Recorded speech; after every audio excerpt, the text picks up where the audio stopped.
ஒன்றும் வரேன்னு சொல்லணும், இல்லை வரலைன்னு சொல்லணும். வராமல் இருந்தால் ஒரே முடிவில் இருக்கணும். ஸ்ட்ரைட் பரவாயில்ல. இவர் நம்பி வந்தது எத்தனை பேரோட லைஃப் போச்சு தெரியுமா? நாங்கள் எவ்வளோ கஷ்டப்பட்டுருப்போம். அதாவது காசு சம்பாதிக்க அரசியலுக்கு வரல இப்போ இருக்கிறவங்க மாதிரி. நாங்கள் அந்த பீரியடில் எம்ஜிஆருக்கு அப்புறம் இவர் நினைச்சது இல்லைன்னா மக்களுக்கு ஏதோ உதவி பண்ணுவார், மக்களுக்கு சேவை செய்வார்னு பார்த்தோம். இங்கே இருக்கிற கம்பெனி ஏதாவது நிறைய கம்பெனிலாம் ஆரம்பித்து மக்களுக்கு தொழில் வேலை வாய்ப்பு கொடுப்பான்னு எதிர்பார்த்தோம். இவர் எல்லாத்தையும் கொண்டு பெங்களூர் கொண்டு போயிட்டாரு.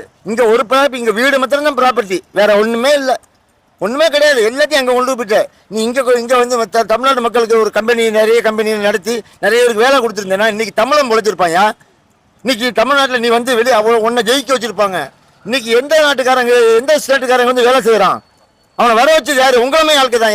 இங்கே சம்பாதிச்சு நாங்கள் கஷ்டப்பட்டு பகலாக வேலை செஞ்சு அந்த வர காசுல ஏதோ மன நிம்மதிக்காண்டி சினிமாவுக்கு வரும்.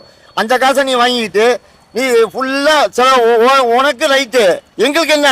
உனக்கு நாங்கள் துட்டு கொடுத்தோம்ல மக்கள், ஒன்று எங்களுக்கு ரீப்ளேஸ்மெண்ட் பண்ணியிருக்கணும்ல. நீ ஏதாவது இலவசங்களோ இல்லை ஏதாவது ஒரு மழை நிவாரணம் வெள்ள நிவாரணம் எதுக்காக நீ கொடுத்தியா? ஒன்றும் தரலையே.